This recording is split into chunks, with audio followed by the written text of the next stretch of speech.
Nous avions déjà essayé un XF avec une cabine Space Cab.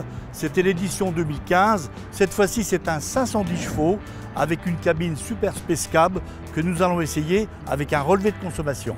Nous allons faire cet essai comme d'habitude sur le circuit entre la Normandie et la Bretagne. Le grand défi, c'est parti, regardez.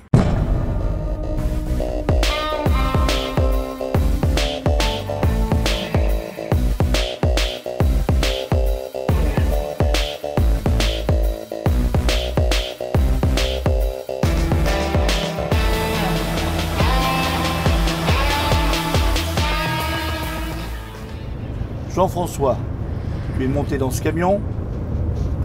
Qu'est-ce que tu penses de l'aspect général de cette cabine qui est quand même très grande? Contrairement à la cabine Space Cab, cette Super Space Cab nous donne un vrai volume. On a toujours cette couchette confortable, hein, puisqu'il y a quand même un matelas relativement épais, mais on a quand même une sensation large, aérée, et ça donne vraiment un espace très agréable pour le conducteur. DAF propose une cabine qui permet d'avoir un volume intérieur très intéressant pour le conducteur, mais qui répond aux besoins des coefficients de pénétration pour limiter les consommations. On peut dire que cette cabine est considérée comme l'une des plus confortables du marché. Oui, je suis d'accord. Il faut savoir que c'est une cabine qui, malgré son grand âge, reste une cabine qui a bonne presse au niveau des conducteurs. Alors une cabine confortable, mais sécurisée par une option proposée par DAF. C'est une condamnation des portières qui garantit au conducteur d'être plus tranquille dans sa cabine. Et qui s'appelle Night Lock. Est-ce que tu es bien installé au volant? Est-ce que tu as une bonne visibilité, notamment grâce au rétroviseur? Alors, le poste de conduite, hein, toujours aussi agréable, toujours de la souplesse. J'ai envie de dire que la visibilité, c'est toujours, on a toujours un grand pare-brise.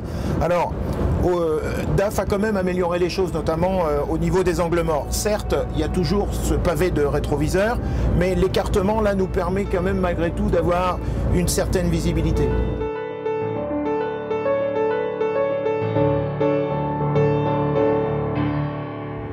Ce véhicule est équipé d'un 510 chevaux. Quel est l'intérêt réel pour un transporteur de faire l'acquisition d'un véhicule de cette puissance? C'est un choix stratégique en fait. On est sur un moteur Euro 6, hein, c'est un moteur Packard MX, hein, c'est le moteur, le nouveau 13 litres. Il est accouplé donc à une boîte ZF robotisée. Tout ça relié à un pont de 2,53 et l'ensemble est posé sur des pneumatiques de marque Goodyear Fuelmax de taille 70. Il faut savoir que ce moteur 13 litres de 510 chevaux développe 2500 Newton. Ce profil de véhicule peut répondre soit à des activités qui nécessitent une vitesse commerciale élevée, ou tout simplement pour répondre à des transports dont les PTRA avoisinent les 44 tonnes régulièrement, quoi. L'utilisation du PCC, tu l'utilises sur la deuxième partie du parcours. Qu'est-ce que tu peux en dire? Eh bien, en fait, André, sur le retour, hein, dans la montée à la hauteur de l'aire de Gouvet, on a eu un rétrogradage qui n'avait, à mon sens, pas lieu d'être, puisqu'on aurait peut-être pu exploiter encore plus la plage rationnelle et descendre un peu plus bas dans les tours, puisqu'on a du couple. Et c'est ce qu'il a pas fait, il a préféré rétrograder. Là, je ne suis pas certain que le choix a été judicieux. Et là encore, aller chercher quelques gouttes d'économie. C'est ça. Donc de bons résultats, mais peut faire un petit peu mieux. Oui, et puis ce qui est juste regrettable par rapport au Predictive Cruise Control, c'est que l'option Eco-Roll sur DAF ne peut être activable qu'avec le régulateur de vitesse, mais DAF a décidé de ne pas laisser la main sur cette partie roue libre, et ça c'est dommage. Tu préférais pouvoir activer manuellement quand tu le veux l'Eco-Roll?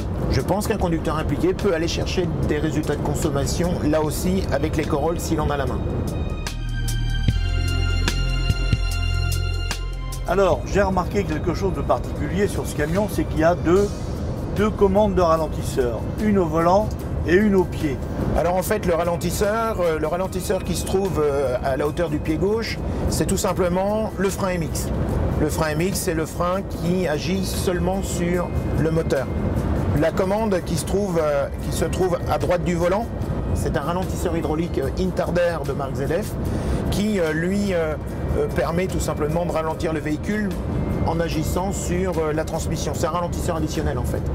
Mais les deux ralentisseurs sont commandés par le PCC de façon à obtenir le meilleur régime adéquat à la vitesse. Oui, on l'a fait dans les descentes, notamment dans la descente de Pont-Farcy, où la programmation a été complètement respectée, notamment dans le cadre de la descente de cette forte pente en fait. Voilà, le grand défi est terminé pour cette fois-ci. En quelques mots, qu'est-ce que tu retiens de particulier sur cet essai? Alors sur cet essai, DAF ne nous a pas déçus, puisqu'en fait on retrouve les éléments de DAF dans chaque véhicule. Et en l'occurrence dans celui-ci, on a retrouvé, je dirais, le même tableau de bord que dans un CF, que dans un XF. Donc vraiment on a un environnement DAF qui est très agréable. Une cohérence. Une cohérence, absolument. Peut-être un petit point à améliorer quand même, c'est le GPS qui nous est proposé à bord pour recherche d'itinéraire. On pourrait peut-être avoir un outil un peu plus abouti, on va dire. Qu'est-ce qu'il y aura encore que tu pourrais reprocher? Alors, si on devait reprocher quelque chose, je dirais que l'analyse faite par le Predictive Race Control, il faudrait que l'analyse soit encore un petit peu plus aboutie. On a eu une situation où il y a eu un rétrogradage qui a nécessité, je dirais, une relance. Et je pense que si cette analyse avait été plus aboutie, on aurait peut-être pu exploiter la plage rationnelle encore un peu plus. Donc on peut souhaiter l'affiner un petit peu. Oui, ça c'est ce qu'il faudrait faire, voilà. Quelques mots sur les corolles? Oui, alors là, c'est les corolles, malheureusement, on n'a pas la main sur les corolles, chose que je déplore. Parce que tu sais que moi, c'est une option que j'aime exploiter. Maintenant, ça se défend, donc c'est leur choix. Mais ça serait bien que demain, on puisse exploiter cette possibilité de grappiller les quelques centilitres de gazole.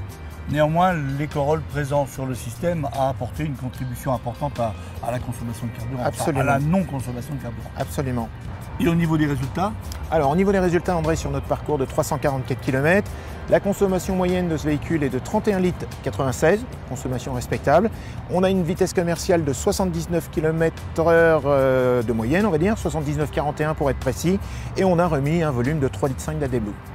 Alors, résultats qui ont été relativement simples à atteindre, puisqu'il faut savoir que la chaîne cinématique était très équilibrée par rapport à notre parcours qui est relativement dur. Alors, un autre défi pour un prochain constructeur. À bientôt et bonne route. Merci, à bientôt.